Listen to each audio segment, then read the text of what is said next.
Alright, here we go on the fourth oil change of this Chevy Traverse. I did try to video the last one, but it was too jerky and noisy, so I didn't use it. So here's what I want to tell you today. I'm fixing to check the oil. I went and drove this, got it warmed up about 30 minutes ago or so, and now I'm going to check the oil. We're going to go over, I've heard people talk about that they believe there's uses oil. Some people even think that's normal. No, it's not normal for a car to use oil. If it used a little bit during the first few thousand miles, I would expect that to be a little more normal than using oil later, but I wouldn't guarantee you that it's losing oil anyway, unless you're the one that changed the oil and you're the one that knows exactly how much oil that you put in it, and you know exactly where it was on the dipstick after you changed it, after you ran it and after it sat for a period of time. Unless you did all of that, I would never ever say that you know that your car would be using oil unless you've done all of that. So let's go over this real quick. I am going to change. I think I've said in the past, and everyone has their opinion about what the best oil is. Well, what I've always stated and what I've always done on any of my cars is use the manufacturer recommended oil. And everyone has their opinion. That oil is no good and all this. That's your own opinion. It's not mine. It's not GM's. And I'm not here to debate that, okay? So all I'm telling you is I've been using this. This is the fourth oil change, but I'm not going to be using this oil any longer. Not because it's bad. It's because the availability of this is not very good. You can either go to a dealer and pay a high price for it. Amazon is a high price for this. I have a Ford dealership here where I used to work that I can buy this from the same distributor GM buys it at a pretty good price. But again, if I'm out on the road or something, that's not, the availability issue just ain't worth it to me anymore. So I am going to be going to Mobil 1, and I'll show you that in a minute. And this is the fourth oil change we'll be doing here at 15,100 miles. And like I've said, I do a multi-point inspection just like the dealer does every time I do my oil change. And here's the documents that I've used, and I have more. You can go online and print that up. Just do a search for multi-point inspection for GM. And I want to report that I did have one issue with this car, and I'm going to talk about it in a minute, and hopefully not for very long. Also, you can print up your maintenance records. It's kind of like what's in the back of your owner's manual or whatever, so that when you do your services, you document those. Whether you did it or you hired someone to do that, I would still document all this. Or if you can get them to do it and use their stamp on there if you're worried about your warranty. This is my servicing dealer here where I live. That's not where I bought the car, but it is the contact I have locally. So all I want to tell you is there was a slight transmission leak on this car, and this is, well, again, I have a friend in the dealership that printed this for me, and I remember I worked on cars a long time. Here's some of my stuff. It was Ford Motor Company dealership. I worked for 21 years, and I'm very familiar with doing things like this. I'm getting older now, and I don't do any major work anymore like that if I can keep from it. But what this states is on all of the lines, and I've heard people say, is that just on the all-wheel drives or whatever? No, it's on all of them, and here's all the part numbers and the date codes, the transmission codes, and all these things that apply to this leak. And I had already put it on the lift here and verified that the leak was definitely coming around the bell housing area and from within the bell housing, something like the front seal area or something to the converter, something like that. In other words, you would have to remove the transmission to do that repair. Well, what this bulletin talks about is the pump bolts were not properly torqued at the factory on some of these date codes that they go through. And here's the date code. Mine had this code. I already verified it was within there of 172. I've already forgotten how all that works, but I did. It's a tag that's up on the top side of the transmission. You have to find that, and so I had them do this, and even though I've said I don't let anyone work on my stuff, I did not want to, but I didn't really have much of a choice in this matter. And here's the one that did it here at Holiday in Graham, Texas here. They did a great job. I'm so glad that everything worked great with it. This was back in March of this year, so nearly 6 months ago now. Today's the 31st of August. So yeah, they just removed the transmission, replaced some seals, and torqued everything back down. And I looked under the car, I put it back on the lift, I looked over everything they did. I didn't find a scratch hardly at all under there. Everything turned out great. I'm so glad that I believe the name Jason, I think Jason Briscoe's the one that worked on that there. And I kind of know who he is. I don't know him personally. He's not the friend I have there.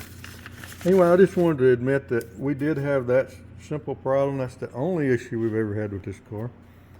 And this car was purchased in August of 24.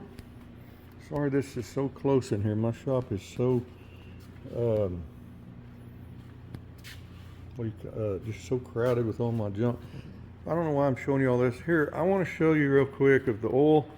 And again, I'm not going to debate oil with you. You know, everybody's got their favorite Amsco and all these different. I would rather use the manufacturer's oil if I could, and I actually think this oil and that one are probably, I'm pretty sure Mobil makes this oil. I've had even dealers believe that, and I think that's probably the case. I don't know that for 100% accuracy, but as long as it says, if you're looking for oil, this one, according to the owner's manual, they want you to use 020. I don't like 020 here in Texas, but that is what they say to use, and that's what I'm doing. I bet 520 would be a little bit better in Texas, but I'm not going to do that right now. But as long as it says Dexos 1 Gen 3, that's what it says in the book to use. And so I'm going to go to Mobil 1, and you can buy this at Walmart or any parts store. They make so many different ones. This is one reason I hate using this. They have extended performance. They've got European cars, all kinds of things. In fact, between the big jug and the quarts even, there's some differences. So, but this is the one I picked because this is what Walmart has, and I believe you can plan on buying this really easy on any weekend or anytime you want to change your oil. The availability on this is so much better than it is on the AC Delco. And so that's what I'm going to do starting on the next oil change. I have enough oil for this oil change, and that's it. And I'm still sticking with the AC Delco PF66, and you can buy these at Walmart as well. I think they're about $8 or so. And again, I'm not debating about wicks or anything else. I'm not even a big fan of wicks filters. They're okay, but they're not any better than the manufacturer. I'm not going to debate that with you. There's so many YouTube engineers out there that it's not even funny, but I'm not an engineer, and I'm not going to debate that at all. So, but I'm going to go in and check everything. The fluid level on the coolant is only maybe an inch lower than I think it should be, and that has to do with when they pulled the transmission. And they had to, of course, drain coolant and all that, and it didn't quite get full as it should. But it's been like that for 6 months, and it hasn't went down, and it is in about the minimum mark. Of course, the hotter your engine gets, the more this is going to rise a little bit. And this engine's had an hour or so to cool down now, and so it's not going to be quite as full, but it still probably could use, it's honestly probably only about a pint low, which ain't going to make any difference except for my OCD. It would help a little bit. But anyway, I'm going to check the oil. I'm going to get my wife to hold the camera here in just a minute. Look at me putting my finger in front of it. And I'm going to check the oil. We're going to kind of document that here on video on what it's sitting at right now. I'm going to change the oil. I'm going to run it a little while. I'm going to kill it and let it sit a little while, and then we'll check it again. That'll be documented, and then from here on, I know what the oil is, and I checked this the other day, and it appeared to be right in the normal range, a little on the lower side of the normal range, which is fine. Just remember, this dipstick is measuring basically someone's opinion of what, you know, it's supposed to be reading, more or less. What matters is in the owner's manual, I know it's a little bit hard to find, it does say to put 5.5 quarts of oil in this engine. That to me is the most important thing here, is that you put 5.5 quarts of oil in it, and whatever that dipstick is reading at that, that's what I would go with. And if you really are using or leaking oil, that's a different thing, but I'm not, and I'm not worried about that. So let's check that oil here, and then we'll see how this goes. All right, I guess let's check this oil, and I'm about to change it here in just a minute. So I'll take the cap off and lay it right here. I would recommend you always lay it where you can see it, and that'll help it drain a little bit to vent the engine anyway. So it's been sitting long enough. I've already went and drove it to town and back, got it warmed up. I'm going to wipe it off first and make sure I can see this. Got a little bit of light, got my glasses on, and I'm looking to see, I don't know how this dipstick's built. It's probably just a low, it's just a crosshatch. So basically anything in that crosshatch is an acceptable oil level. Now this car has 40, I think we've got about 4,500 miles on this oil change. I can't remember, but it's less than, I like to change it between 4,000 and 5,000 is where I like to catch the oil change. So, and yep, we are right at about 1/4 of the way up the crosshatch. And I'm gonna wipe it and check it again. Now that's an acceptable level, and like I said, when you change your oil, do that, warm it up, let it sit there and idle for, 5 minutes or something. Shut it off for 15 minutes or whatever, and then check it again and see what that amount is. But on mine, and again, I put 5.5 quarts in on oil change, just like the manual states, and then we'll see what that is. But the same thing again, I'm about 1/4 of the way up the crosshatch, which is an acceptable level, and a lot of people I think are expecting it to be all the way up. Now this engine ain't real hot, or it would be on up further than that, because I've let this sit about an hour since I drove it. So anyway, it's acceptable to me. It's about 1/4 of the way up on the crosshatch. So let's get on with changing the oil now, and we'll see how it goes. All right, it's been draining for about 30 minutes while I was eating breakfast in here. So let's go over here, and I've already gave it a look over, got the tire pressure set. Brakes all really good and thick, and no problems, no leaks. And I'm not going to take you through all of that. I'm just going to show you one thing here. When you drain this oil, this has been debated, and I've had friends and different ones debate that, because I always take this shield off. There's only 4 bolts. It's super easy to pop that out of the way. And they'll go, that's got a hole in it, it'll just drain right out of there, I know it will, but look what it does. So at first it drains in here, but as it starts slowing down and trickling, it starts draining up into there. And so now I've got a rag in there that I'm going to have to soak and wipe all of that out, because I don't want any residue of oil in there whatsoever, so that I always know if I have any leaks showing up or anything else. And so I don't have any leaks, and I looked at everything earlier before I started this. So I just wanted to show you that, and I'm going to go ahead and get that filter out of there. We've already covered this in the past. It's just right there. I know it's hard to see. Let me get a light so you can see that. There's a filter. You can get it out of there, but it's honestly a lot easier to pop them 4 bolts out, especially if you have it on a lift like this. And everybody will say, well, I don't have a lift. Well, I didn't have one either until I bought one, and I built the shop, and I put a lift in here. It's not like I was born with one, or anybody gave it to me. Me and my dad built this shop together, and my wife, about 10 years ago, 15 years ago now. And my dad's no longer with us. He passed away nearly 3 years ago. It really hurts me, because everything in here you see, he helped me build, and I appreciate him. All right, I'll get back and show you some more here in just a minute, and let's fill it up. I'll fill it up and then we'll check it, and that'll be it here. So I appreciate you following along. Hopefully it's helping somebody. I know I've had a lot of questions about some of this, so some of this is because of the questions have been asked.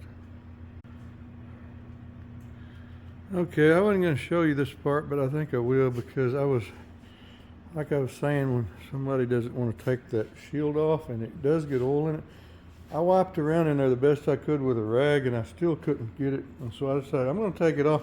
Plus I couldn't hardly get to the oil filter. I mean, I know if you had a socket style, and I do, but it's really hard to get the oil filter off. And that took me about 30 seconds to pop them 4 bolts out and get that shield out of the way. And then I can use just a normal oil filter wrench like this. And I just use a little simple light duty impact like this to pop them 4 bolts out. But here's how much oil I couldn't even reach that gets up in that shield, and that's what I don't want, because later I want to know that there was no leaks and nothing in that. I'm just going to take some brake clean or whatever, and I'm going to wipe that dry and clean, and then I'm going to take this oil filter off, and that'll be it. Anyway, I just want to show you why. A lot of people always ask me, why do you take that off when you can get to that without doing that? Well, there you go. That's why. Well, let's check the oil after we've started up. We let it run for about 15 minutes. Oil temperature is up to about 185. And so we let it sit about an hour, and let's check the oil, see if it's still full. Or actually, we just want to see what the level is now so we can compare that, before the next oil change. And so those that think these use oil or whatever, I don't really think they use oil. And if you're adding oil and it's going back to, some line that I've heard someone say it goes back down, if they add a half quart or whatever, it goes right back down. It may be spitting out what it don't need. So as long as it's in this crosshatch, I wouldn't be adding any oil to it, honestly. So let's see what it is. It's really clean. And yeah, it is right at the very top of the crosshatch now. So at 5.5 quarts, to me that's a little over full. You shouldn't be at the very top of your crosshatch on most engines, but I mean, we put what it's supposed to have, 5.5 quarts. So anywhere in that crosshatch should be acceptable. And that's where it is. So that's just the end of this video, an update video on this car. And I think someone has said, are you still happy with it? This is my wife's car, it's not mine, but I drive it. We go to Dallas. We went on vacations. We drove it. It's a year old now. We bought it just about exactly a year ago. I think a year and a few days ago, and it's got 15,000 miles, and it's getting about 25 to 27 miles per gallon, depending on what part of the country you're driving it in. And no, we've had no trouble other than that leak I showed you. Had a really small leak on the transmission that was fixed, and that is absolutely the only problem we've had with this car. So that's it. So that's the final for today. Hope this helps answer any of your questions. See you next time.